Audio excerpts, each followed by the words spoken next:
বলবো না। আমাদের প্রধান মেহমান সম্বর্ধিত অতিথি, আপনাদের সকলের হৃদয়ের স্পন্দন, বাংলাদেশের লক্ষ কোটি তৌহিদি জনতার হৃদয়ের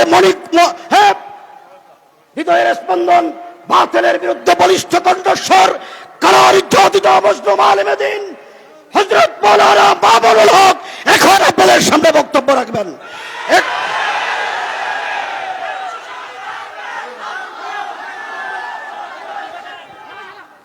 السلام عليكم ورحمة الله نحمد الله تعالى ونصلي على رسوله الكريم أما بعد أعوذ بالله من الشيطان الرجيم بسم الله الرحمن الرحيم إنما أشكو بثي وحزني إلى الله صدق الله العظيم أمير হেফাজত বাংলাদেশের আলেমকুল শিরোমণি, এদেশের 18 কোটি তৌহিদি জনতার আধ্যাত্মিক রাহবার শাইখুল ইসলাম আল্লামা শাহ মুহিবুল্লাহ বাবুনগরী হাফিজাহুল্লাহ তাআলার আয়োজনে আজ আমাদেরকে এই কথা, আমি এবং আমার সহকর্মী, আমরা আপনাদের ভাইয়েরা যারা দীর্ঘ কারাবরণ করেছি, কারাভোগ করেছি, আমাদের কারামুক্তির পর দেশব্যাপী আপনারা যে আবেগ এবং উচ্ছ্বাস প্রকাশ করেছেন, আমাদেরকে যে আপনারা সাহস জুগিয়েছেন, এর মাধ্যমে একদিকে আমাদেরও দায়িত্ব বেড়েছে, আর একদিকে আপনাদেরও দায়িত্ব অনেক বেড়ে গিয়েছে। প্রথমে আমি আমাদের দায়িত্বের কথাটা বলি।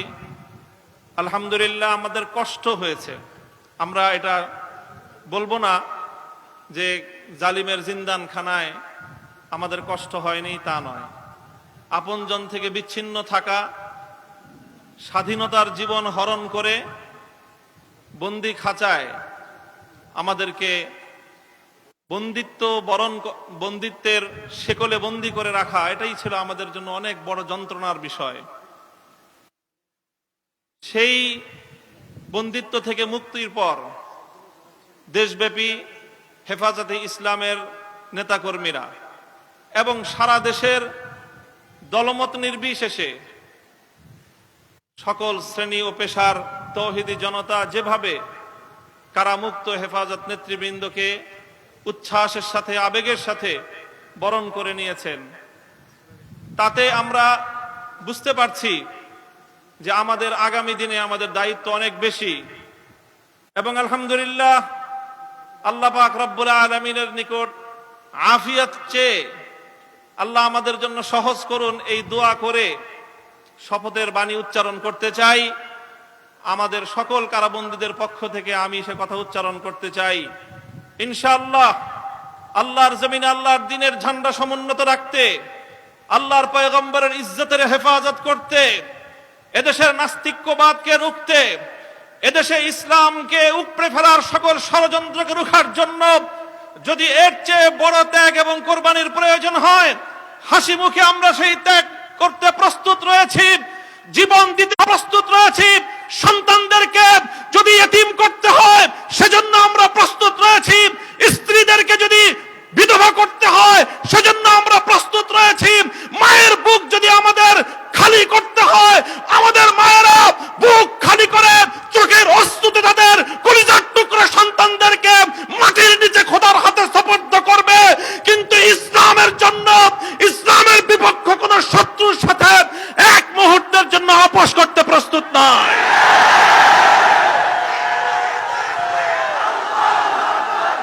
সময় কম, আমার স্পষ্ট পয়গাম, সব অন্যায়ের ক্ষমা রয়েছে, গাদ্দারি আর বিশ্বাসঘাতকতার কোনো ক্ষমা নাই।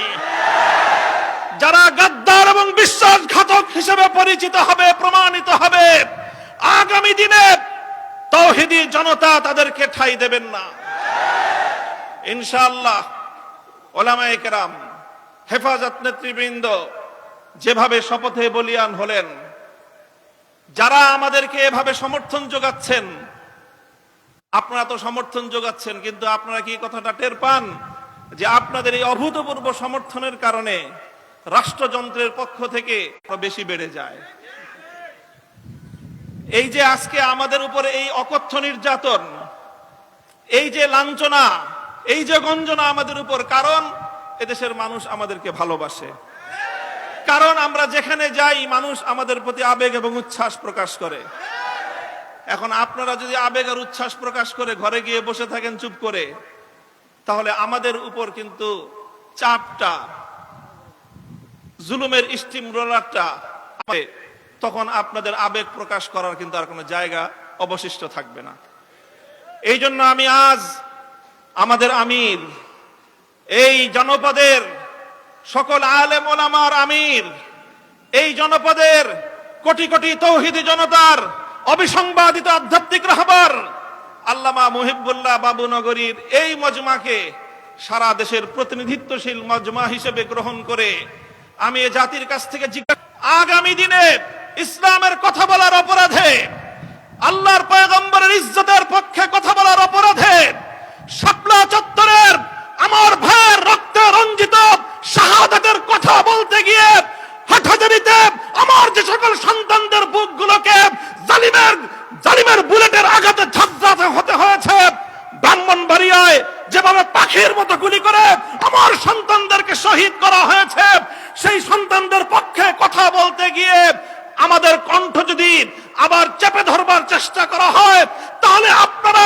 রাজপথে তার মোকাবেলা করবার জন্য প্রস্তুত থাকবেন কিনা?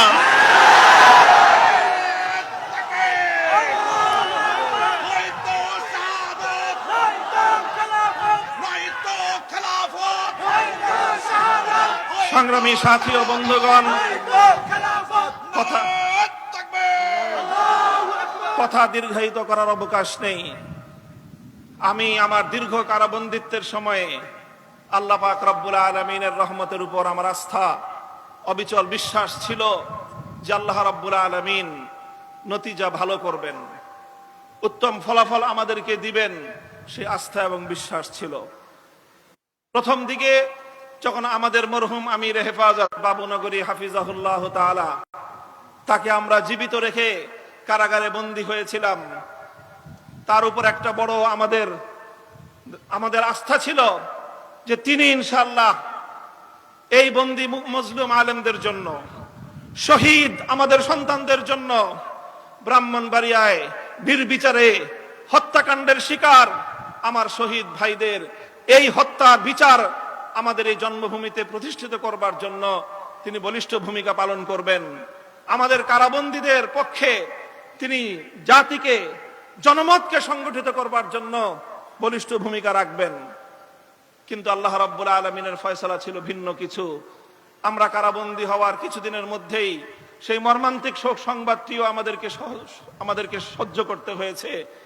আল্লামা জুনায়েদ বাবুনগরী রাহিমাহুল্লাহ তাআলা শাহাদাত বরণ করেছেন।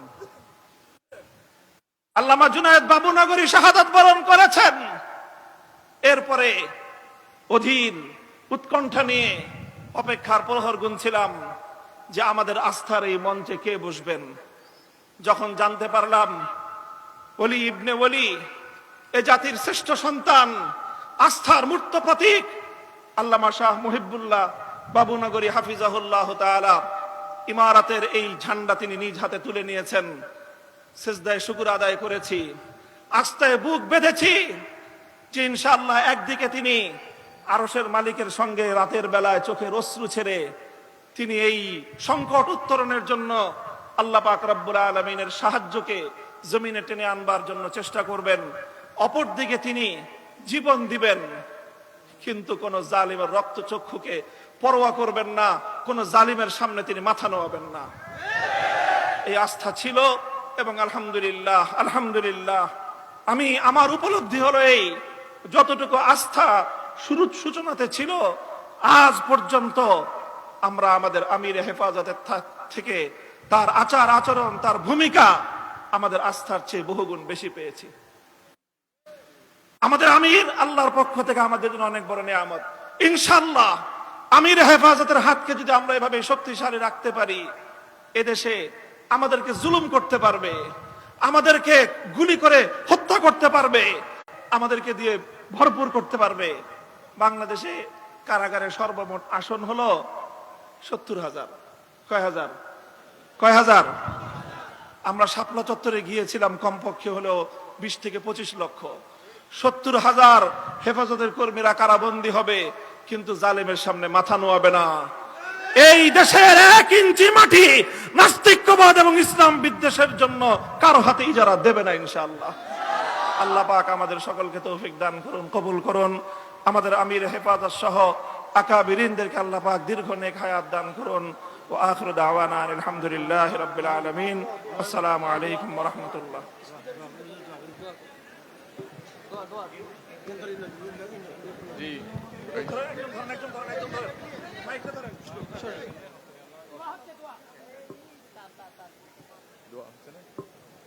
হুজুর দোয়া করছেন।